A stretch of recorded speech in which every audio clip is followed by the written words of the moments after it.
So the big utilities are looking to end net metering in Florida. And the way they're going to do this is they're going to slip this legislation into a bill. So it's not going to get debated on the House floor. It's going to get slipped into a bill with no deliberation, and they're going to try to sneak it through.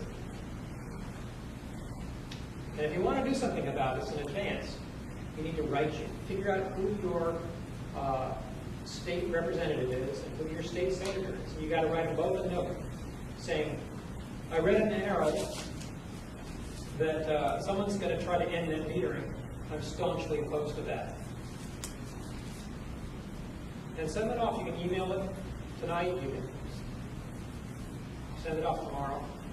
Send them a note. Let them know you're strongly opposed to this. If I'm not mistaken, maybe it's part of Germany's feed-in tariff system, but I believe there they pay more than retail back to the home. There are places where that happens. In Seattle, if you buy, especially if you buy products made in state, you can get, I think, 50-something cents a kilowatt for solar power. And so, the Koch brothers' argument, one of their arguments, is that, oh, this harms the poor. The rich people are getting the arrays, and the poor people are having to subsidize them. Well, you don't need a feed-in tariff to make solar advantageous. Feed-in tariffs were necessary back when solar cost $5 a watt or more. Now that it's down to $2.25 a watt, we don't need a feed-in tariff. It's still cheaper than grid power. Competing head-to-head with FPL, I'm making 6% a year on my investment. I don't need a feed-in tariff. But I just need to be able to trade power at market rate. I don't need a subsidy. I just need to do it at market rate. Now, of course, I'm thankful for the federal tax credit. That was nice. What that means is that I pay off my system. My break-even point is 11 years out, and I'll get 25 or 30 years of use out of it. So, without that tax credit, it'll take me, say, 16 years to hit the break-even point, but still for half the life of the system, it's pure profit on my part. So, it's nice to get the federal tax credit. It's not a requirement. And the prices have really come down, and they're still getting cheaper. At this point, the hardware is less than half the cost. Certainly, the panels are less than half the cost. The racking hardware costs a bit, and the labor costs a bit. The real variance is how much your installer charge. And if you find an installer who's working quickly and efficiently and not spending a lot of time giving you sales pitches and holding your hand, they'll pass those savings along to you, which is how I got this price. GuardianSolar.com. Danny. Tell them the mayor sent you mentioned you called FPL. You said it was their grid. Is it truly their grid? Yes, they own it. No, but do they build it all? We paid for it, they own it. Right. But that's how it is. No, I understand. It does belong to them. If South Miami, for instance, if we wanted to take over the grid, we would have to buy it. Pay the fair market value for it. It does belong to them.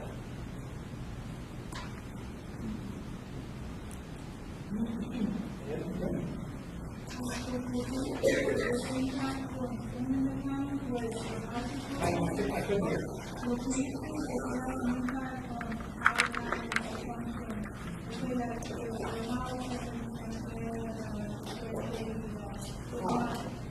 If you have trees over your house, that is an issue. So yes, if your panels are in the shade, they don't generate much power.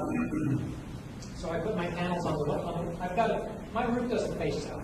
I'd love it to face south, but it doesn't. I've got a little bit of south roof on the garage, and I put a solar water heater there. So my photovoltaic array is on the west side. And, we tend to get clouds over the west. But the west was good for my house because I've got more shading from trees more shading from trees on the east side. The west is pretty open. So I do have to trim them, give it a haircut, make sure I've got that pretty good line of sight. But I've got a wonderful Japanese palm tree called a Sadakentia. And I'm not going to cut that Sadakentia. I love that tree. So I put microinverters on the panels where the Sadakentia makes a shadow so that if it disrupts my generation, that doesn't affect the main string power. So, that's why I did that hybrid system between the microinverters and the string array inverter. little bit unique. It costs a little bit more to do it that way, but I keep generating power and I keep my lovely home. What is Florida's history with solar energy? Have they opposed solar energy like this in the past? Have they? No, Florida did not always oppose solar energy. In fact, the net metering rule in Florida was considered somewhat progressive when it was created. It's considered actually a pretty good model for net metering agreements around the country. We've never been able to get a feed-in tariff, but we certainly needed that for a long time. Gainesville Electric has a feed-in tariff where they give solar producers extra payments for their solar power. But we don't need that anymore.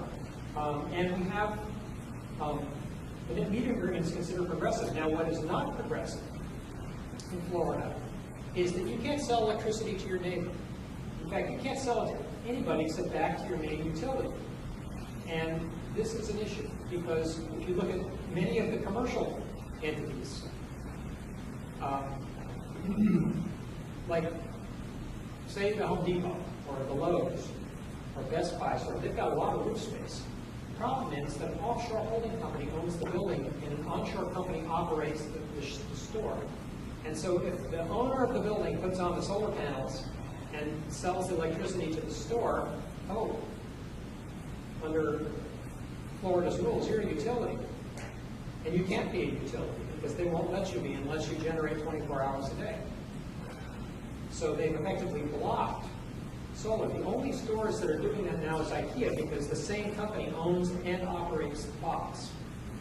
So therefore IKEA is able to put solar panels on top of their house. You see the solar, if you fly into MIA, you'll see IKEA's array out here in Sweetwater. So this is one of the things that the solar petition is looking to correct, is to make it possible to sell your solar power to whoever you please, or buy solar power from anybody who generates it. In the same contiguous building? No, anywhere. You ought to be able to buy my surplus power, Steve. If I say I'm going to make a contract with you to sell you my power, you should be able to buy it off the grid at whatever price you're going to negotiate. You say, I want to do a bit more than my power, and we work out a price that will sell me for that price. Right now, all my surplus power goes to FPL for 3 cents a kilowatt. I'm going to recognize you, and then hit you with me. Okay. So if the petition is to correct that, what does it have to go through from your house to, for example, the second house? What does it have to go through the grid? That's right. Right. So won't anything now still kind of charge some type of duty or something? Yeah, and maybe they would charge 10%. That's the 10% of the cost of the power. That's what FPL proposed a couple of years ago when this was discussed. They said we're willing to broker power and we'll transmit power for 10% of the power cost. That's what they suggested. We can maybe negotiate that price, but that's what they proposed, and we could probably live with something like that. Why didn't it pass? Pardon? Why didn't it pass? They didn't. Why didn't it pass? Well, for anything to pass, it has to get out of committee in Tallahassee, and that proposal didn't get out of committee. And I don't think they worked very hard at it. You had a question? Have you contemplated or the possibility of a solar company that provides solar power to anyone instead of Well, FPL does have some solar installations. They've got a solar thermal plant. They're starting to put in photovoltaic arrays.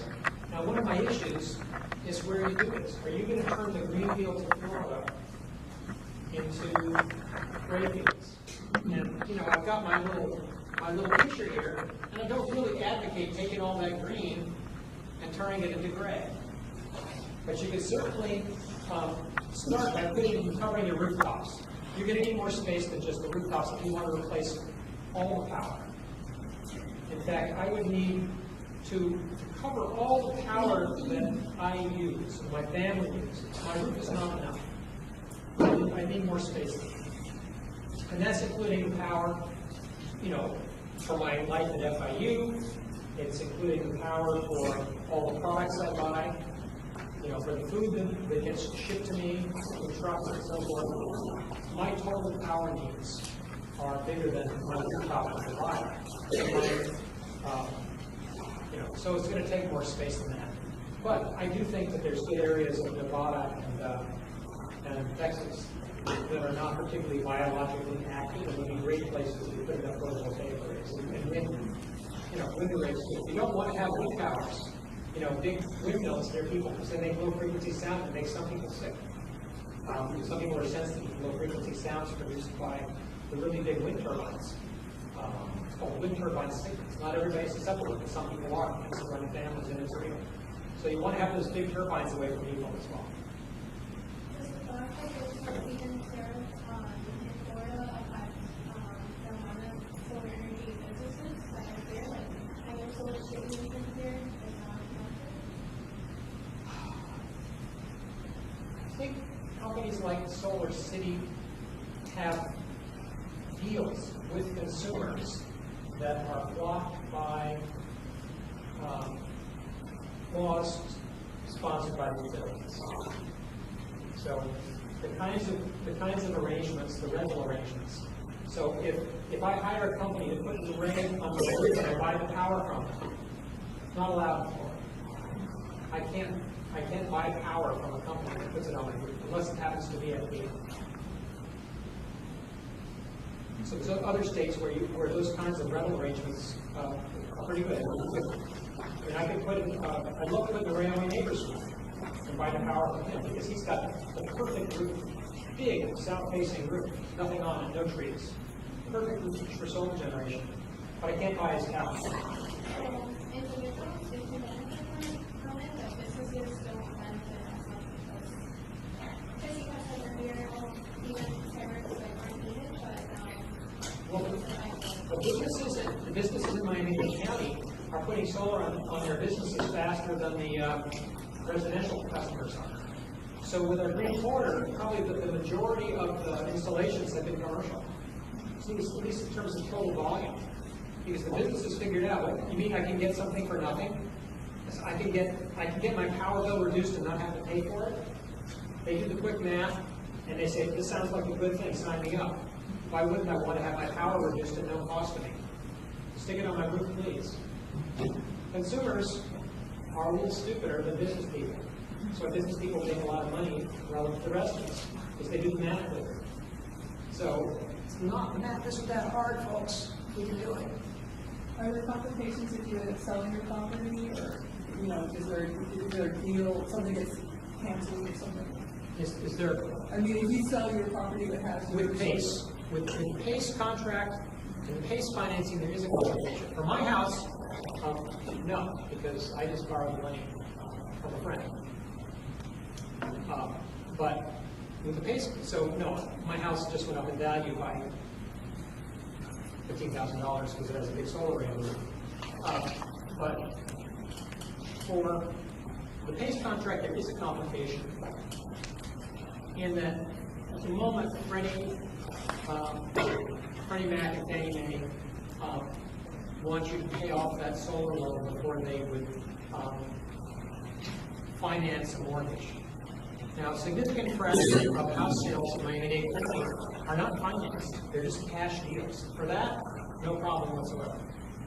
If somebody needs to get a mortgage through Freddie and Fannie, then you might need to pay off the solar loan, but heck, you can do that, especially in an appreciating housing market.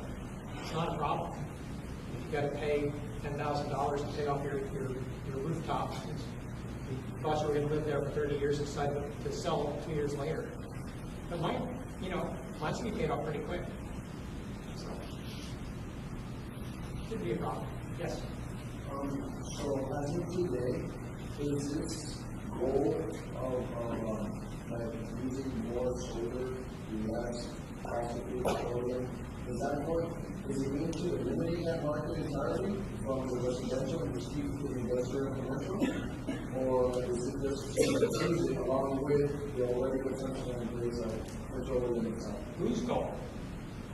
My goal is to get rid of all fossil fuel consumption. Oh, yeah.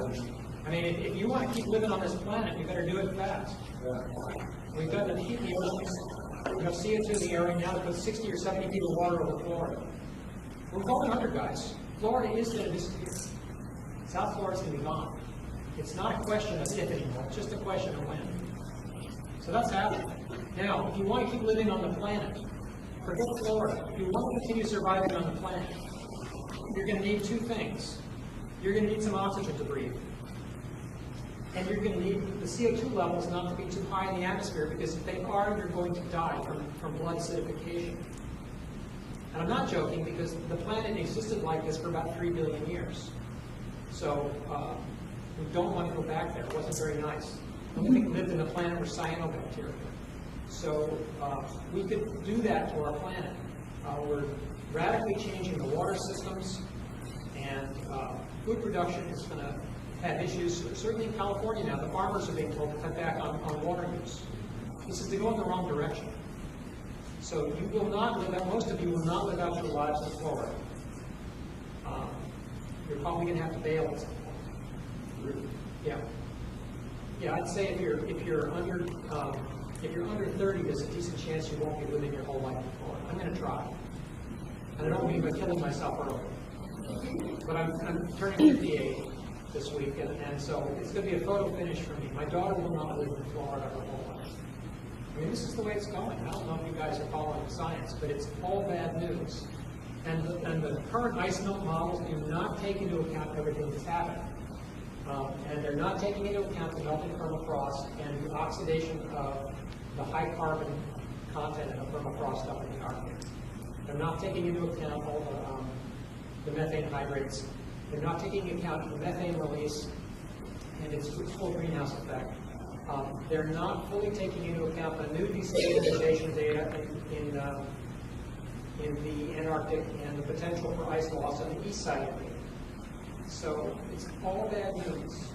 Harold Longwell's chair of geological sciences at the University of Miami is now figuring somewhere between 10 and 20 feet of sea level rise by the end of the century. How many feet? 10 to 20 feet. And there's no government agency that's making that projection. But Longwell says none of the models now are taking into account all of the new data that are coming in. So, my house, my living room floor is 10-foot base elevation. And I wasn't planning on making it to the year 2100. But I'd like to make it, I'd like to live in my 90s if I could. I'd like to stay in my house. We'll see. Yeah. All right. We're on. So I'm done. I have one question before you finish. Yeah. What about the people that are skeptical in investing because of sea level rise? That are skeptical of investing in Florida? In the solar energy because of sea level rise, because it will push them out. If you're not going to live in How Florida. is solar going to push you? How is solar going to push you out of No, when the sea level rises, you're going to be pushed out of Florida, so why do you want to make that investment in solar energy in your house? Well, I'm going to put my panels in the truck and take them with me. They unbolt. They're great. They went on in a day, they'll come off in less than a day.